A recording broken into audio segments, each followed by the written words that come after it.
Hello friends, আমি শুভম। বাংলাতে একটা সিনেমা আসতে চলেছে যার নাম the academy of fine arts. এটা একটা ইন্ডিপেন্ডেন্ট পাল্প থ্রিলার ফিল্ম। তার ট্রেলার বেরিয়ে গেছে কালকে, সেটা নিয়ে কথা বলবো এই ভিডিওতে। এবার দেখুন, ইন্ডিপেন্ডেন্ট এই শব্দটা না শুনতে খুব স্টাইলিশ লাগে, কিন্তু ইন্ডিপেন্ডেন্টলি একটা সিনেমা বানানো সেটা কতটা কঠিন এবং কতটা চ্যালেঞ্জিং সেটা যারা সেই প্রসেসের মধ্যে দিয়ে যায় তারা জানে। আমি কিছুটা গেছি। আমি সময় বলে একটা শর্ট ফিল্ম বানিয়েছিলাম ইন্ডিপেন্ডেন্টলি। রিসেন্টলি আমি মুক্তি বলে একটা হরর শর্ট ফিল্ম বানিয়েছি, যেটা অলরেডি আমার চ্যানেলে চলে এসেছে। ফুল শর্ট ফিল্মটা 15 মিনিটের শর্ট ফিল্ম। আপনারা চাইলে চ্যানেলে গিয়ে চেক আউট করতে পারেন আমার শর্ট ফিল্মটা, অথবা আমি এই ভিডিও ডেসক্রিপশনে লিঙ্কটা দিয়ে দেবো, আপনারা সেখান থেকেও এই শর্ট ফিল্মটা দেখে নিতে পারেন। তো আমি সেই জার্নিটার মধ্যে দিয়ে গেছি এবং আমি চাইবো এই শর্ট ফিল্মটা আপনারা সবাই দেখুন।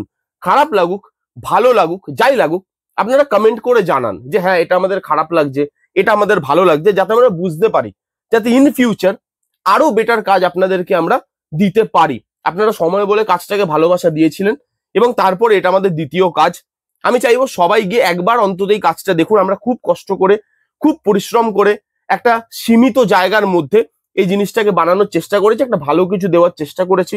আমরা চেষ্টা করেছি আপনাদেরকে একটা এন্টারটেনিং জিনিস দেওয়ার। এরপর বিচার আপনারা করবেন, ভালো হলো কি খারাপ হলো। আপনারা দেখুন, প্রত্যেককে বলবো দেখুন এবং দেখে কমেন্ট করে জানান যে আপনাদের কিরকম লাগছে।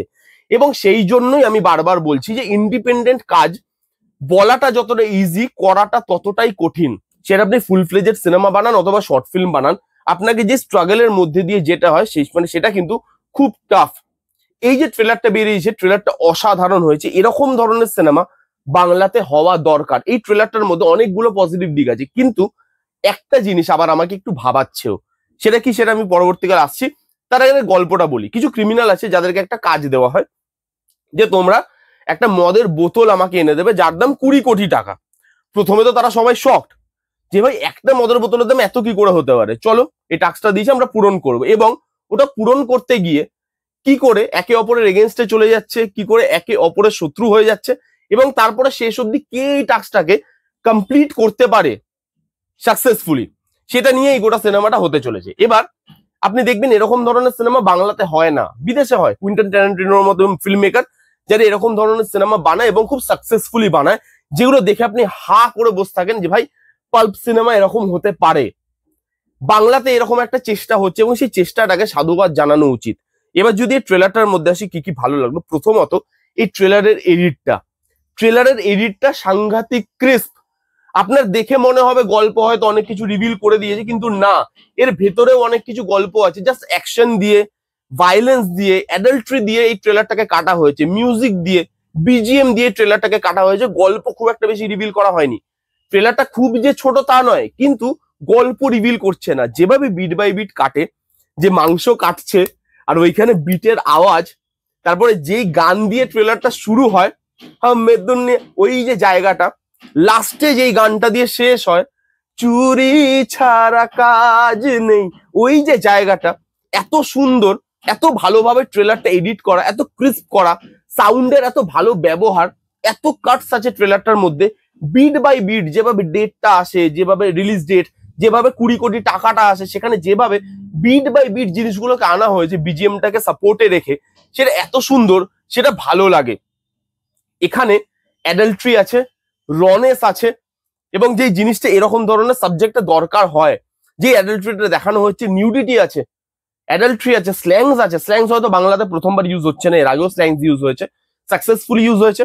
তো স্ল্যাংস আছে এখানে, যেভাবে মারা কাটা দেখানো হচ্ছে, যে রনেস আছে এই সিনেমাটার মধ্যে, সেটা এরকম ধরনের সাবজেক্টের জন্য দরকার হয়। এবং এর যে ট্রিটমেন্টটা দেখবেন, এরকম ধরনের পাল্প থ্রিলার মুভির না ট্রিটমেন্ট হয় যে খুব একটা পলিশ হবে না সিনেমাটা, খুব যে পলিশড, খুব যে একদম আপনার ক্লিয়ার লাগছে দেখতে তা নয়। একটু ম্যাগাজিনের মতো করে কাট থাকবে, হ্যাঁ, খুব যে পলিশড হবে তা নয়। সেই ট্রিটমেন্ট আপনি এখানেও দেখতে পাবেন, যে এরকম ধরনের থিম যে ট্রিটমেন্টটা ডিমান্ড করে। তাই সেই জন্য দেখবেন এরা অ্যানিমেশনের ইউজ করেছে ম্যাগাজিনের মতো দেখানোর জন্য, সেখানে ভালো লাগে দেখতে। এখানে যারা কাস্টে আছে তাদের প্রত্যেকের পারফরমেন্স ট্রেলারে অসাধারণ, বিশেষ করে রুদ্রদা, এখানে সুদীপ দা থেকে শুরু করে রাহুল দা আছে, পায়েলদিকে অসাধারণ লাগছে। খুব আনইউজড একজন অ্যাক্ট্রেস। দেখা যাক এই সিনেমাতে তাকে কিভাবে ব্যবহার করা হয়, এবং তাকে তো দেখতে খুব ভালো লাগছে। তার সঙ্গে এখানে যেভাবে রনেস আনা হয়েছে, যেভাবে বিজিএম ইউজ করা হয়েছে, যেভাবে লুক অ্যান্ড ফিল রাখা হয়েছে থিমটাকে মাথায় রেখে, স্ল্যাংস এবং তার সঙ্গে ডার্ক কমেডি, বিকজ এরকম ধরনের সিনেমাতে ডার্ক কমেডির ব্যবহারও খুব ভালো হওয়া উচিত।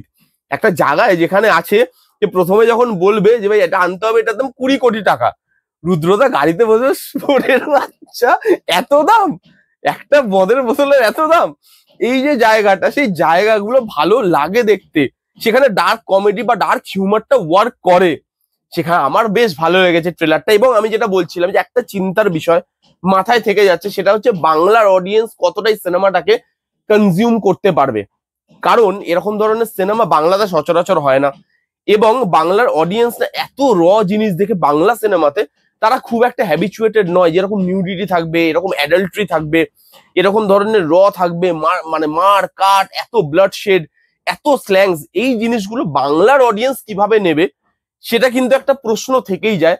কিন্তু তাই বলে সবসময় যে একই ধরনের সিনেমা বানাবো যেটা দর্শক দেখছে বা দর্শক দেখতে ভালোবাসছে সেরকমই জিনিস বানাবো, তার থেকে বাইরে গিয়ে জিনিস বানানো যাবে না, খালি মার্কেটটাকে মাথায় রাখবো, তা করলেও কিন্তু সিনেমা ইন্ডাস্ট্রি কোথাও এগোবে না। আপনাকে বাইরে গিয়ে ভাবতে হবে, এই ফিল্ম মেকাররা, এই সিনেমার মেকাররা সেটা ভেবেছে। দেখা যাক সিনেমাটা কেমন হয়। আমি খুব মানে হাই হাই হোপ রাখছি সিনেমাটার থেকে। বাংলার অডিয়েন্স কিভাবে নেবে সেটা একটা প্রশ্ন, কিন্তু এই সিনেমাটা কেমন হয় সেটা দেখার জন্য আমি উৎসুক হয়ে বসে আছি। যারা সিনেমা ভালোবাসে, যারা এরকম ধরনের সিনেমা বিদেশে হতে দেখেছে, এসে এই যে পুরো সিনেমা, এখানে দেখবেন কুইন্টেন ট্যারান্টিনোকে ট্রিবিউট দেওয়া হয়েছে, সেই ছাপ আছে, তো সেগুলোকে যেভাবে ব্যবহার করা হয়েছে সেগুলো দেখতে আমি খুব উৎসুক। যারা বাইরের সিনেমা দেখে, যারা অনেক বেশি সিনেমা কনজিউম করে সবসময়, তারা নতুন কিছু চাইবে এই সিনেমাটার থেকে, বাংলাতে এরকম ধরনের কাজ হোক সেটাই চাই। তার সঙ্গে আরেকবার বলে দিই যে মুক্তি বলে একটা হরর শর্ট ফিল্ম আমরা বানিয়েছি, আমার চ্যানেলে আছে, চাইলে গিয়ে আপনারা চেক আউট করতে পারেন, নাহলে এই ভিডিওর ডেসক্রিপশনে আমি ভিডিওর লিঙ্কটা দিয়ে দেবো, মানে শর্ট ফিল্মের লিঙ্কটা দিয়ে দেবো, আপনারা দেখুন। খারাপ ভালো যা আপনার মনে হয় আপনারা কমেন্ট করে জানান, বাট প্লিজ দেখুন, আমরা খুব কষ্ট করে, খুব পরিশ্রম করে বানিয়েছি আপনাদের ভালো লাগার জন্য, আপনাদের যাতে ভালো লাগে সেই কথাটা মাথায় রেখে আমরা আমাদের দিক থেকে পুরো চেষ্টা করেছি। এবার বাকি বিচার আপনারা করবেন। আমি সবাইকে বলবো একবার অন্তত আপনি গিয়ে এই শর্ট ফিল্মটা দেখুন, দেখে তারপরে আপনি বলুন যে আপনার কিরকম লাগলো। এই ছিল the academy of fine arts সিনেমাটার ট্রেলারের রিভিউ। কারা কারা দেখেছেন কমেন্ট করে জানান, যারা যারা দেখেননি জানি গিয়ে দেখুন, আশা করি নতুন কিছু পাবেন। এই ছিল রিভিউ, কেমন লাগলো রিভিউটা জানাতে ভুলবেন না। ভালো লাগলে প্লিজ করে থামস আপ, লাইক করবেন, কমেন্ট করবেন, শেয়ার করবেন, চ্যানেলটাকে মাস্ট সাবস্ক্রাইব করবেন। দেখা হচ্ছে নেক্সট কোনো ভিডিওতে, ততক্ষণ bye bye, take care and be safe.